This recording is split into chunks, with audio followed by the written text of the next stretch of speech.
Кәрим Тинчурин театрына яңа елга помидор һәм редиска килгән. Биредә көн саен диярлек чыршы бәйрәмнәре уза. Тамашада тагын нинди кызыклы геройлар катнаша. Тулырак хәбәрчебез Ләйсән Вафина.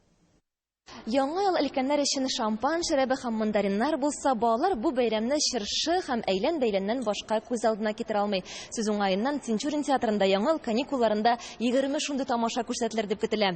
Билетлар инде сатылып беткән диярлек, казанлылар гына түгел, район балаларының күңелендә күрәчәкләр. Тинчурин театрында яңа елга маймыл чакырып тормаганнар. Биредә төп герой помидор, гадәти булмаган персонаж шундук балаларның игътибарын җәлеп итте. Үзебезгә дә күңелле, чөнки без балалар белән инде балалар булып, самими булып, алар белән рәхәтләнеп күңел шул вакытта аларның да күңелен күтәрәбез инде һәм үзебезгә дә рәхәтлек алабыз. Киләсе елда күбрәк помидор ашагыз, чөнки помидор бик файдалы. Урамда яңгыр сибәләп торганда артистларга яңа ел рухы тудырырга туры килә.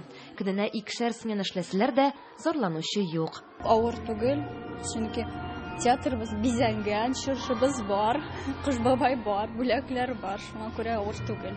Әйлән-бәйлән уйнап алганнан соң балаларга спектакль күрсәттеләр, әкият китабы премьерасын. Ләйсән Вафина, Лилия Миндубаева, Яңа гасыр каналы.